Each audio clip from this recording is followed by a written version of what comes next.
The Quarterly, Lamentations, Song of Songs, Ecclesiastes. Lesson 8, Song of Songs 8, 5 through 14. Friendship on Fire. The final chapter of the song returns to the beginning, picking up a number of themes from chapters 1 and 2 of the book. Through a variety of different images, the message is driven home that love is an eternal flame, a passion that unites a couple in a permanent relationship. It cannot be bought or sold. It can only be stirred up when the time is right. The message of love as friendship on fire is countercultural in every age and community, and the song thus challenges us in our own evaluation of the marriage relationship. It also points us onward to our true spouse, whose love to us at the cross is the fullest example of such friendship on fire. In chapter 3, the exclamation, "Who is this coming up from the wilderness?" described the woman, coming to meet her beloved for their wedding. At the end of the song, it depicts her once again coming up from the wilderness, this time leaning upon the arm of her beloved. Chapter 8, verse 5. Love starts its sequence with the wedding march, in which the woman emerges from the wilderness, the place of wandering, danger, and death, and comes to the safety of the promised land, accompanied and protected by her beloved. The second image depicts the woman gazing at an apple tree, chapter 8, verse 5, the place where she first aroused her lover. What she told the daughters of Jerusalem not to do until it was ready, arouse love, is exactly what she did at the right time with the man. Having waited until the appropriate season, their first sexual union is a joyful memory, without need for guilt, remorse, or regret. Even in its proper context, though, the apple tree of sexual love still has its own pains, the ones that come with childbirth. The apple tree is the same place where the man's mother labored in childbirth with him, verse 5. Pain in childbirth was part of the curse on humanity that resulted from the fall in Genesis 3:16. And ever since that time, love and pain belong inextricably together, as one generation succeeds the next. This is the third element in the sequence: marriage, sex, babies. True love demands to possess its beloved and to be possessed by him. In antiquity, seals were used to sign documents and to mark ownership of objects. So when the girl says that she wants to be like a seal that her beloved carried around his arm, verse 6, she wants to be constantly beside him, publicly acknowledged as belonging to him. She also wants to be within him, like a seal imprinted on the soft clay of his heart, constantly in his thoughts and in his affections. The image of the seal describes her longing that their relationship should remain inextricably bonded and exclusively committed until death do them part. Death is the only image powerful enough to be compared to such love, chapter 8, verse 6. Just as people who enter the fierce grip of death do not emerge again, so too, having entered the equally powerful realm of love, the woman wants love to grip them both forever.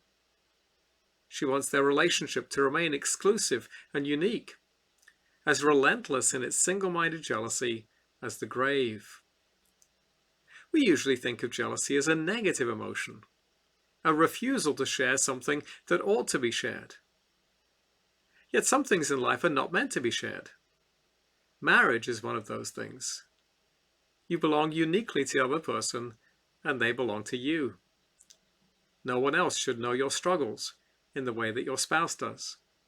No one else should delight in your triumphs and your joys in the way that they do. The woman also compares love to a flaming fire, a blaze as intense as the flames of the Almighty.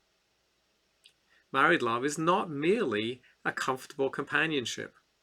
It is friendship on fire. The song describes their desire that men and women have to possess a unique and lastingly committed soulmate, who will not only be their friend, but their lover, someone madly and passionately devoted to them and to them alone. Our culture still desires burning passion, but it's largely disconnected marriage from that expectation. Most people's image of married love is not so much shared passion as it is shared chores. Yet the Bible joins the two together and calls us to a marriage that is not merely friendship, but friendship on fire. Love cannot be swept away by many waters, nor can it be drowned by deep floods. Verse 7. It bears all things, believes all things, hopes all things, and endures all things. 1 Corinthians 13:7. Love will never end. In Song of Songs 8:8, we're reintroduced the woman's brothers, who we met in the opening chapter. There, the brothers compelled the woman to work in the vineyards, where she was scorched by the hot sun, darkening her complexion in ways that were unattractive in that culture. Chapter 1, verse 6. In this poem, the brothers are still trying to maximize the woman's value for them, as if she were an object. In their eyes, she had not yet reached puberty, which would be marked by the appearance of her breasts. However, they were already thinking about the day when she would be spoken for, that is, when some man would come along to claim her by offering them a suitable bride price. Verse 8. Even though right now the woman might be as flat-chested as a wall or a door, with a little suitable decoration, battlements of silver or adornments of cedar, she could perhaps still be turned into a marketable commodity.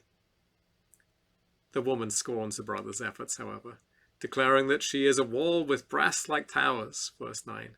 She doesn't need their adornment to make her attractive. God has given her all the assets that she needs. Yet at the same time, the military and defensive nature of these metaphors highlights the fact that she's not been promiscuous with her natural advantages. She has not stirred up love before it pleased. She has carefully protected her virginity until the time was right. And that right time had nothing to do with her brother's schemes to find a suitor for her and benefit themselves financially. She found her beloved without their assistance and surrendered to him, becoming for him in marriage the one who brings peace and wholeness. Verse 10. She became a true lifetime soulmate for the man that she chose, not merely a beautiful and expensive trophy to be acquired by the highest bidder. The same themes run through the second vignette, a song about two vineyards, Solomon's vineyard and the woman's vineyard. Solomon owned a vineyard in Baal Hamon, verse 11. Now, there is no such place in the Bible, so its significance is likely contained within the meaning of the name, which could literally be translated as husband of a crowd, an apt description of Solomon's harem. Solomon did not have a personal relationship of tending and caring for his vineyard, but instead employed keepers for his 700 wives and 300 concubines. 1 Kings 11:3. Solomon's vineyard is a status symbol of his enormous wealth, power, and sexual promiscuity. In contrast to Solomon's vineyard, the woman has a humble vineyard of her own. Verse 12. Hers may not compare to Solomon's in its monetary value, but it is all hers. She would rather have her own simple vineyard and the freedom to give it to the man that she chooses than have Solomon's expensive vineyard, which has to be managed for him by tenants for a fee. In other words, wives cannot be managed like battery farm chickens. The poem closes with a return to a dialogue between the man and the woman. The woman is described as a garden dweller, a beautiful flower whose natural habitat is the carefully manicured environment of the king's royal estate. Verse 13. The garden is the sphere of love in the song, so to dwell there permanently is to be constantly surrounded by love. Meanwhile, the man and woman's other companions all long to hear the woman's voice, to experience her unique presence and her undivided attention. He is as captivated by her charms as he ever was. And the woman still desires him. She invites him to enjoy the pleasures of a gazelle on the mountains of spices, a vivid image of the delights of lovemaking. Verse 14. Far from marriage ending the spark of romance between the man and the woman, It has simply lit the fuse for an ongoing passion that continues to burn. The song began with the woman's passionate desire for the man to kiss her in chapter 1, verse 2. And it ends with an expression of desire for conversation and sex. Marriage is not meant to be about one, conversation, or the other, sex, but both together, equally prized by husband and wife alike, an enduring, exclusive friendship on fire. Application questions. 1.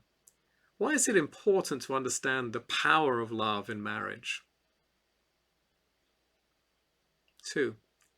How does this passage illuminate the ways different cultures are confused about love and marriage? 3. Why is even the best human love and marriage not enough? 4. How does the gospel show us an even greater, even more powerful love?